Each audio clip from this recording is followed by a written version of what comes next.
question is, what are some problems, challenges, or issues you face in your daily effort to teach your students? If that's too broad, I wanna ask a question about like probably the use of cell phone. How do you deal with that situation? Are there rules I don't know, like how does the cell phone you use in your classroom works? Do you have rules and any other solution you for that particular matter? If so, what it is? Okay, I can do that cell phone one first and then the bigger one if you want. So recently I was teaching in the high school in 10th grade for our concurrent enrollment bridge dual language program.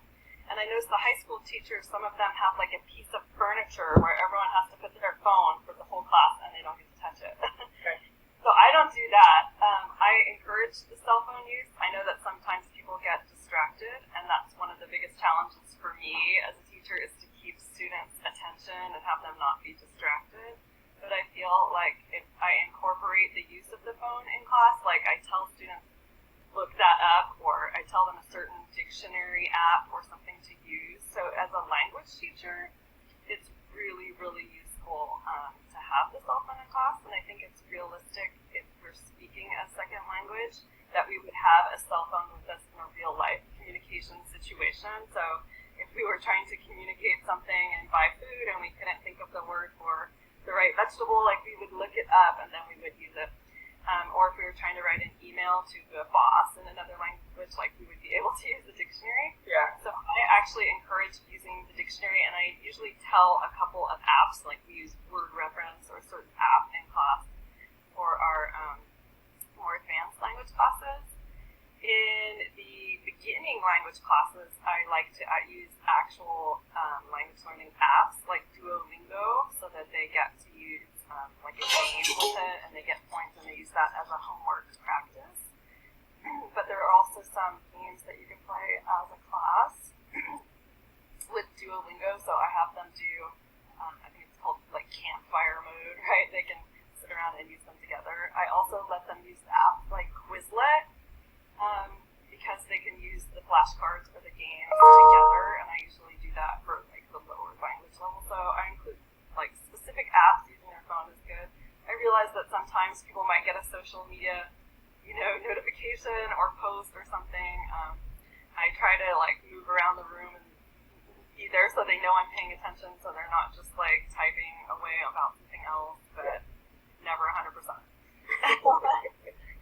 So yeah, one of the biggest challenges. So what are the challenges I face like in daily effort? So of course one of them is keeping students' interest and keeping them motivated. So we usually call that engagement. Like how much are students engaging? So not just like sitting there passively listening or writing down everything that I say, but how much are they actually engaging? Like talking to each other, responding to the material, interacting, doing something where they're engaged. Yeah. I like the French word engagement, where it means like you're involved and you care. So that word in French like means so much more. So you could, you care about a social topic, right, or something that's meaningful and important to you. So I try to always somehow make it engaging. I know that sometimes I lose people or they lose interest. But one of the biggest challenges is I know everyone's coming from a different place, a different culture, a different background. Everyone has different interests. As a language teacher, everyone has a different level of language.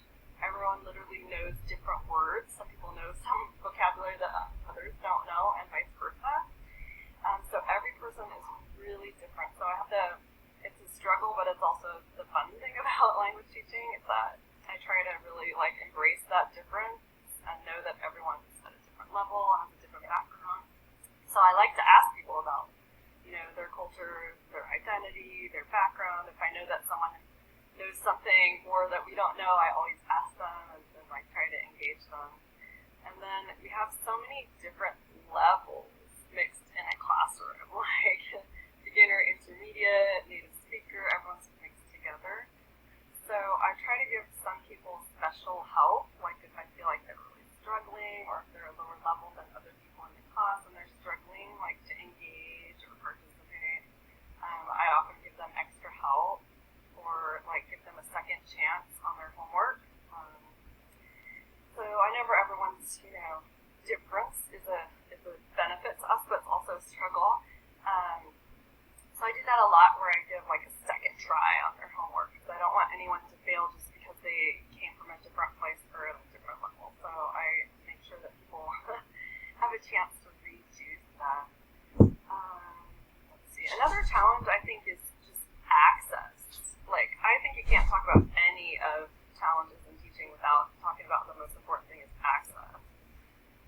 even when we talk about a cell phone or internet access or Zoom, not everybody has that, right? Like, not everybody has internet access or good internet access at home. Not everybody has a laptop.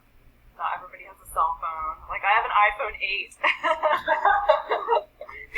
And I have some students that are like, I'm sorry, I got to go to the parking lot at the Taco Bell to get on Zoom. And I understand, like, access to education is not easy. Or, like, as you know, if you don't have housing near the university and you don't have a car, what are you going to do, right?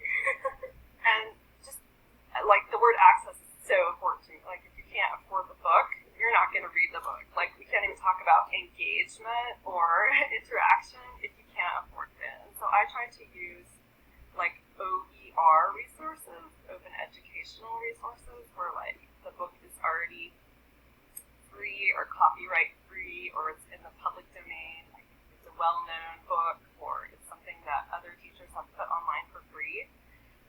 Because I think access is important. Like, number one, you don't need to talk about teaching techniques if people can't even access the book, right?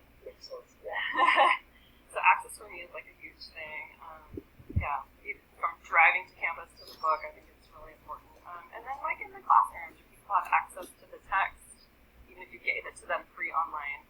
Can they really read it? Do they really read it? And so there's also motivation, obviously, is a big thing, especially in language learning. Like, what are people's motivation? And we often in education talk about, like, two kinds of motivation. Intrinsic motivation, right, inside of you, and then extrinsic motivation, something else. And so many students are still motivated by, like, their grade or their points or, you know, arbitrary kinds of rewards and that extrinsic motivation. So some extrinsic motivation is good, right? You want to get a job, and that's motivating, right? Or you want the praise of your parents when you're a kid, and that's motivating. But it's a challenge, you know, how much is 200 points worth, or 2 million points, or, you know, 500 points? Like, it's a challenge. Like, is points and grades really supposed to motivate someone? And so, in 20 years of teaching, I'm kind of disenchanted with, like, the point system. Yeah, so it's a challenge. Like, I give you 500 points, you're like, oh yay, 500 points. So that kind of motivation, like an extrinsic motivation of a number of points or even a certain letter grade, I think is a big challenge for language learning, because language learning is like a daily process. Like, you learn a new word or a new phrase, or you learn something different about what a different culture eats or, you know, expects of people. Then you learn something, and I can't give you 200 points because you learned a new word today. Right. So for language teachers, I think that's a special thing. Like, intrinsic motivation is just, you want to know the language. You want to be able to communicate with other people well and understand their culture and make yourself understood and express yourself, right? So sometimes I feel students don't have that, where they just want to know. They just want to know the language. And so that's hard. Like, if they just enrolled in a class and they have no interest in learning the language, really, then that could be tough. So I think, you know, like, access is really important, engagement is really important, and then that motivation, like, what can I do to motivate students or to show them, you know, if you learn this language, you can communicate with people around the world, you know, and that's valuable, and 250 points is a valuable thing. Yeah, so another struggle is time management. I think that everybody faces, right? A lot of people are working, or they have family, or now with a lot of COVID things, like, people are living at home or, you know, sharing a space, and, like, sometimes you don't have time to get on the computer, or you have to work, or you have to come and go early.